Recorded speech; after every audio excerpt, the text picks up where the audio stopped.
আসসালামু আলাইকুম। আশা করি সকলেই ভালো আছেন। অনেক অনেক শুভেচ্ছা দিয়ে শুরু করছি আজকের রেসিপি হচ্ছে আটা, ময়দা ও ঘোল দিয়ে বড়া তৈরি।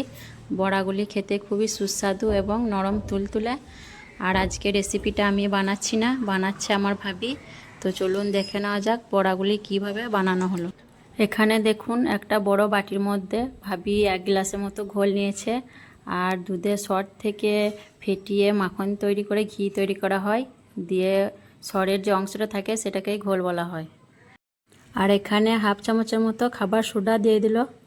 আর প্লেটের মধ্যে যে আটাটা আছে তার অর্ধেকটা আটা ভাবি এখানে দিয়ে দিচ্ছে। আর এটি গমের আটা।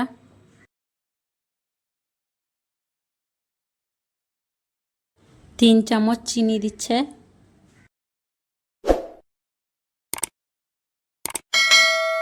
ছোট বাটিতে কিছু কম 1 বাটি ময়দা নিয়েছে, তার অর্ধেকটা ময়দা এর মধ্যে দিয়ে দিল, বাকিটা লাগলে আবার দেওয়া যাবে। এখন হাত দিয়ে সব কিছু ভালোভাবে মাখিয়ে নিচ্ছে। কিছুক্ষণ মেখে নেওয়ার পর আটাটা লাগলে আবার দেওয়া যাবে। বাকি ময়দাটা দিয়ে আবারও ভালোভাবে ফেটিয়ে মেখে নিচ্ছে। আর এই ব্যাটারটা যত ফেটিয়ে ফেটিয়ে মাখাবেন বড়াটা ততই ভালো তৈরি হবে আর খুব নরম তুলতুলে হবে। আরও 2 চামচের মতো ময়দা এখানে মিশিয়ে দেওয়া হলো। আর ব্যাটারটা খুব পাতলা করলেও হবে না আর খুব গাঢ় করলেও হবে না, ঠিক মাঝামাঝিভাবে ব্যাটারটা তৈরি করে নিতে হবে। ব্যাটারটা এখন ঠিকঠাকভাবে মাখা হয়ে গেছে। এখন গ্যাসের চুলাটা জ্বালিয়ে বড়াগুলো ভেজে নেব।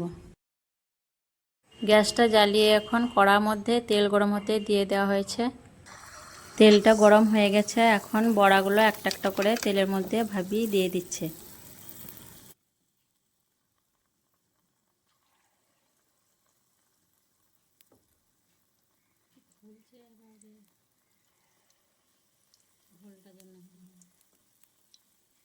আর বড়াগুলো দেখুন কত সুন্দর ফুলে উঠছে।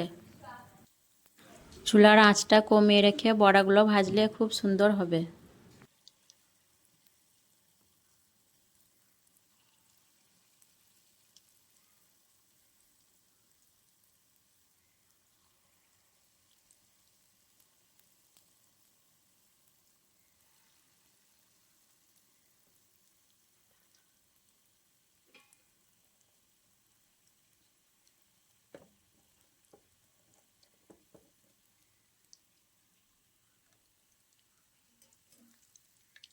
বড়াগুলো এক পিঠ হওয়ার পর ভাবি একটা ঝাঁঝরা দিয়ে বড়াগুলো উল্টে পাল্টে ভেজে নিচ্ছে।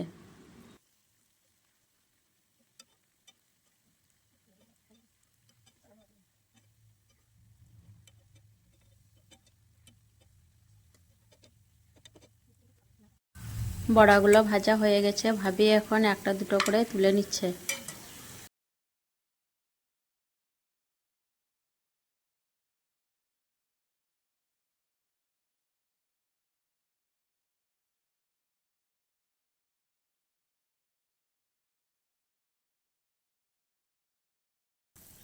বাকি বড়াগুলোও একইভাবে ভেজে নেওয়া হবে। আর বড়াগুলো খেতে সত্যি খুব মজার ছিল, খুবই সুস্বাদু। তো অবশ্যই একবার আপনারা এভাবে বাড়িতে বানিয়ে খাবেন, দেখবেন কতটা সুস্বাদু।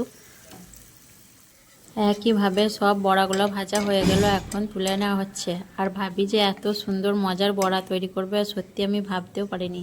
আমার তো খেতে খুবই ভালো লেগেছে, আপনারাও একবার বানিয়ে খাবেন। দেখুন তৈরি হয়ে গেল ভাবির হাতের বড়া তৈরি, খুব সুন্দর এবং খেতে খুবই মজাদার। আর এই রেসিপিটি কেমন লেগেছে অবশ্যই কমেন্টে জানাবেন। আর আমার ভিডিওগুলো যদি ভালো লেগে থাকে অবশ্যই আমার চ্যানেলটিকে সাবস্ক্রাইব করে আমার পাশে থাকবেন। সকলে ভালো থাকবেন, সুস্থ থাকবেন। আবারও আসবো পরের ভিডিওয় অন্য কোনো রেসিপি নিয়ে। আল্লাহ হাফেজ।